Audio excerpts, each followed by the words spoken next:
ከ120 ሚሊዮን ህዝብ በላይ አቅፋ ግጭት በሚነጣው አፍሪካ ቀንድ የተሰየመችው ግዙፍ ሀገር በአንድ ወደብ ላይ መወሰኗ የህልውናዋ ትልቁ ፈተና ነው።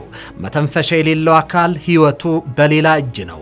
ዓለም የባህር ኮሪደሮችን ለመቆጣጠር በሚጣደፍበት በዚህ ዘመን መራር እውነትን ተገንዝባ የባህር በር ጥያቄዋን የብሔራዊ ደህንነት ቀዳሚ አጀንዳ ማድረጓ ሀገሪቷን ከዘላቂ መታፈን የማዳን ጥበብ ነው። ሆርሙዝ ትምህርት ቤት ነው። የሌላው ደጅና በረንዳ የራስ ቤት አይሆንም የሚል በኳታር ራስ ላፋን ላይ ነደደው እሳትና በሆርሙዝ የታየው የኃይል ሽኩቻ የዓለምን የኢነርጂ የደም ስር በአንድ ጀንበር ቆርጦታል። ይህ ክስተት ለኢትዮጵያ ትልቅ ስትራቴጂያዊ ማስጠንቀቂያ ነው። በሌሎች ወደብ ላይ ጥገኛ መሆን ማለት ሌላው ሲታመም አብሮ መታመም፣ ሌላው ሲቸገር በችግር ቸነፈር ፈቅዶ የመገረፍ መራር እውነት።